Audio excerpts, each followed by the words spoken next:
Here's something nobody tells you. Machiavelli wasn't writing for kings.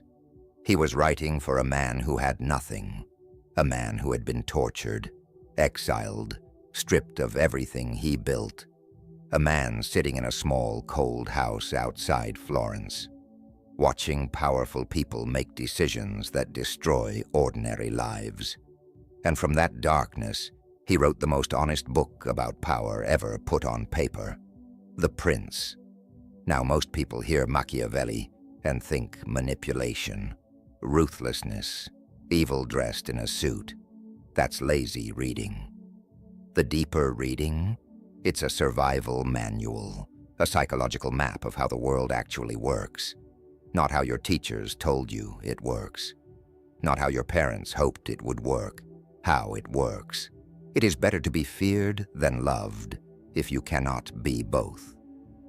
Niccolo Machiavelli. People quote that line and stop there. They miss what comes next. They miss the why. Because Machiavelli wasn't celebrating fear. He was describing the cold arithmetic of influence and warning you what happens when you ignore it. Poverty isn't just about money. That's the first thing you need to understand before we go any further. Poverty is a position of low leverage, low perception, and low strategic awareness. And positions can be changed. If you understand the rules of the game you're actually playing. Most people are playing checkers. Machiavelli was teaching chess. Today, we're going to unpack his hidden formula, the one that escapes 99% of people who skim the surface of his work. We'll go through 7 principles pulled from the philosophy of the Prince and translate them into something you can actually use right now, in your life. And look, if this kind of content makes you think differently, if it challenges something you believed, please hit that like button. Leave a comment. Share this with one person who needs to hear it. Subscribe if you haven't already. And don't skip any part of this. Every section builds on the last. The most important insight may not be the one you expect. Let's begin. Number 1, you are not poor because you're lazy. You're poor because you're invisible. Everyone sees what you appear to be. Few experience what you really are. Machiavelli, the Prince. Let that sit for a second. In Machiavelli's Florence, the most talented people weren't always the ones who rose, the ones who appeared capable. Those were the ones who got opportunities, resources, respect. Nothing much has changed. Think about your workplace right now. There's probably someone you know who works harder than their boss. Probably someone who's sharper, more careful, more dedicated. And they're still sitting in the same chair they sat in 3 years ago. Why? Because effort, on its own, is invisible. What's visible is presence, positioning, the way you carry an idea into a room. The person getting promoted isn't always better. They might be perceived better.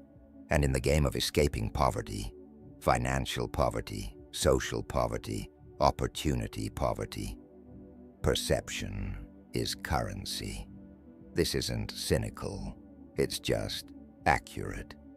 Machiavelli would tell you before you work harder, ask yourself whether the right people can even see you working. Are you solving problems that matter to people with the power to change your position? Or are you just busy? Being busy is comfortable. Being strategic is uncomfortable. The shift starts when you stop asking, am I working hard enough? And start asking, am I working visibly enough on the right things? That's the first crack in the poverty mindset. Number 2, fortune favors the prepared, not the lucky. Fortune is a woman, and if you wish to keep her under it, is necessary to beat and ill-use her. She yields to the bold rather than to those who proceed coldly. Machiavelli, the Prince. Before anyone misreads that, Machiavelli was using a metaphor common to his era. What he meant, stripped to its core, is this: luck is not passive. It responds to aggression. Strategic aggression. People who escape poverty consistently share one trait that rarely gets talked about. They take action before conditions feel safe. They don't wait for permission. They don't wait for a guarantee. They move. Here's the psychological trap most people fall into. They watch someone succeed, and they think, that person got lucky. And maybe they did, but they were also ready for the luck. They'd built something, positioned themselves somewhere, made one phone call, sent one email, walked into one room that created the collision between their preparation and an opportunity passing by. Machiavelli calls this virtù, not virtue in the moral sense, more like sharpness, drive, the quality of a person who shapes their circumstances rather than absorbing them. Fortune, is always in motion. It's always shifting who it favors. The question isn't whether good fortune will come your way. The question is whether you'll be positioned to catch it when it does. Poor people often wait, not because they're lazy, but because waiting feels responsible, feels careful, and sometimes it is. But there's a difference between patient preparation and passive paralysis. One is strategic, the other is just fear of wearing a reasonable mask. Number 3, your circle is either a ladder or a cage. The first method for estimating the intelligence of a ruler is to look at the men he has around him. Machiavelli, the prince. Machiavelli was obsessed with counsel, with who a prince listened to, because in his experience, watching rulers rise and fall in real time, the ones who collapsed almost always had the same problem: not lack of intelligence, not lack of resources, bad counsel. People around them told them what they wanted to hear, people with agendas, people who were too afraid to speak the truth or too selfish to bother. Now bring that down from the level of princes and apply it to your everyday life. Who are you listening to? Not just in conversation, but whose worldview are you absorbing? Whose ceiling are you accidentally adopting as your own? If everyone around you believes that people like us don't get wealthy, don't move up, don't build things, that belief will seep into you like water into concrete. Slowly, silently, you won't notice it happening. That's the terrifying part. Machiavelli might suggest that changing your environment could be more powerful than changing your habits. Because your environment creates your habits. Your environment tells you what's normal, what's possible, what to expect from yourself. This doesn't mean abandoning people you love. It means being intentional about whose thinking you let shape yours. Seek people who have solved the problems you're trying to solve. Pay attention to how they frame things, what they focus on, what they dismiss as solvable. That kind of exposure, even brief, even occasional, can rewire your expectations, and expectations are the architecture of your future. Number 4, never borrow power you can't repay. A prince who is not himself wise cannot be well advised. Machiavelli, the prince. One of the most misunderstood traps in poverty is dependence. Not laziness, dependence. There's a meaningful difference. In The Prince, Machiavelli writes extensively about what he calls auxiliary forces, borrowed armies, borrowed power, borrowed strength that doesn't belong to you. His warning is stark.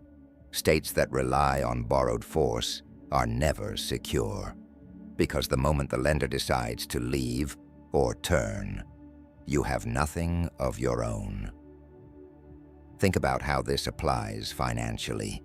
There's a version of escaping poverty that's actually just shifting the address of your dependence. You move from being dependent on your circumstances to being dependent on one job, one client, one relationship, one platform. You haven't built security. You've built a slightly more comfortable cage. Real financial mobility, Machiavellian mobility, comes from building what he'd call your own arms, your own skills, your own leverage, something that belongs to you regardless of who's in the room, who's in power, or what market shifts overnight. This is why the self-education piece matters so much, and not just in the motivational poster sense. Genuinely learning something that increases your value independently of your employer, your economy, or your geography changes the fundamental power equation of your life. When you can create value from yourself, not from a position someone else gave you, you are no longer borrowable. You are sovereign. That's a different category of person, and it starts with a decision, not a degree. Number 5, control the narrative, or someone else will. Men judge generally more by the eye than by the hand, for everyone can see and few can feel. Machiavelli, the Prince. This one is uncomfortable, but it needs to be said. The story people tell about you when you're not in the room, that story has economic consequences. Are you known as someone who delivers? Someone who solves problems? Someone whose word means something concrete? Or are you a question mark? In Machiavelli's world, reputation wasn't vanity, it was survival. A prince with a strong reputation could face threats that would destroy a prince of equal military strength, but uncertain character. Because people, soldiers, allies, populations, make calculated bets on stability, on predictability, on what they believe someone is capable of. The same psychology plays out in every job interview, every salary negotiation, every business pitch. You are not being evaluated only on your resume. You are being evaluated on the story that you project, consciously or not. People who escape poverty quickly tend to manage this story with unusual clarity. They know what they want to be known for. They make decisions that are consistent with that identity. They don't just do good work. They make sure the right people know about the good work without being obnoxious about it. There's real skill in this. It isn't dishonesty. It's communication. It's understanding that silence doesn't protect you. It just leaves the narrative open for someone else to fill. Your reputation is a financial asset. It may be your most important one. Start treating it that way. Number 6, the poverty of fear. Why playing it safe keeps you broke. It is better to act and repent than not to act and regret. Machiavelli. Here's something that appears to be deeply true about poverty, based on how it actually behaves in people's lives. It's self-reinforcing, not because people want to stay poor, but because poverty creates a psychological environment where risk feels catastrophically dangerous, because it often is. When you have no financial buffer, one bad decision can collapse everything. So the rational response, from inside that reality, is to avoid risk. Play safe. Keep the job you hate. Don't start the thing that might fail. That's not a weakness. That's a completely understandable response to pressure. But here's the tension Machiavelli would force you to sit with. Playing it safe, indefinitely, is also a decision. It's not a neutral position. Every year you spend in the wrong job, the wrong city, the wrong mindset, has a cost. The cost just doesn't show up on a bill. It shows up in your 40s or your 50s as a quiet accumulation of unlived decisions. The way through this is not recklessness. Machiavelli wasn't reckless. He was calculated. The question is how to take the smallest possible action that creates real movement. Not a dramatic leap, a deliberate step. Learn the skill on weekends. Make the connection before you need it.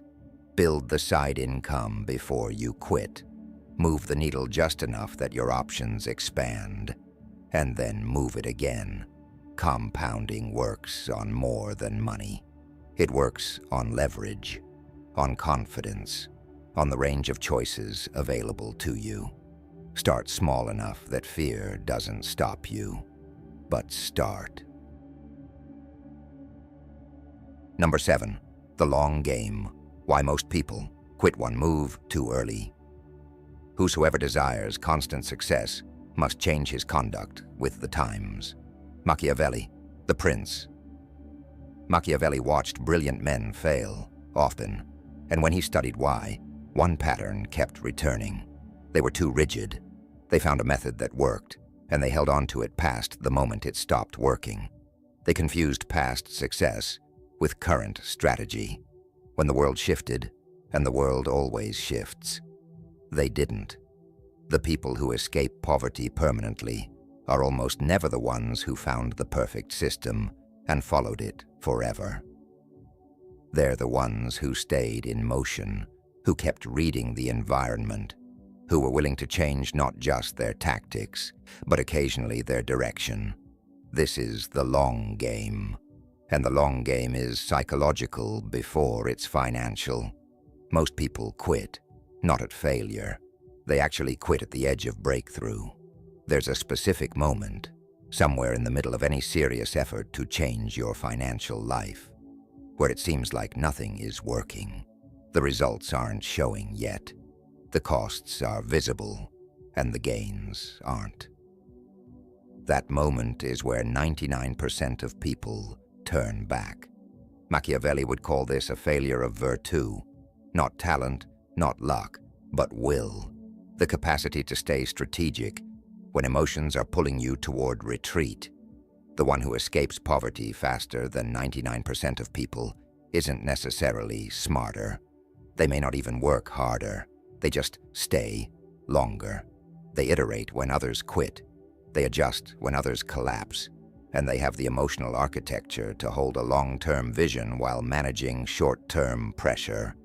That architecture can be built. It's not something you're born with, but it has to be chosen, repeatedly. These days, it doesn't feel worth it, especially on those days. Let's bring this back to where we started. Machiavelli was a man without power, writing about power.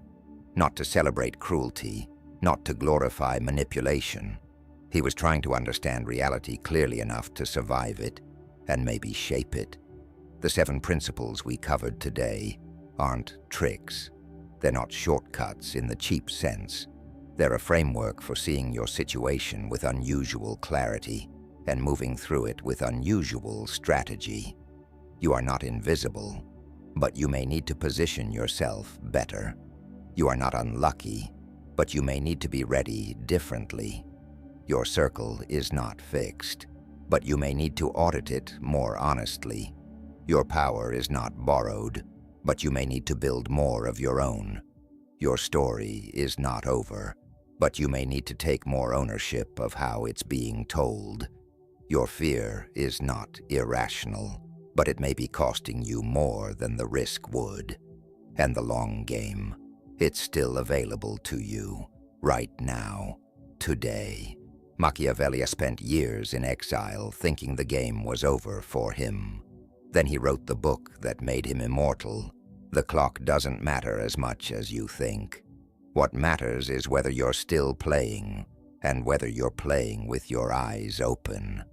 Never was anything great achieved without danger. Machiavelli, that's the formula, hidden in plain sight for 500 years. Now you have it. If this video made you think, if it challenged even one assumption you walked in with, please hit the like button right now. It takes 1 second, and it helps more people find this content. Leave a comment below.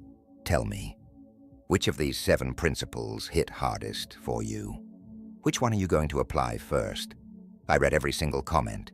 Share this video with someone who's grinding hard, but not seeing results yet. This might be exactly what they need to hear. And subscribe, because we go this deep every single time. You don't want to miss what's coming next. Thank you for watching. See you in the next one.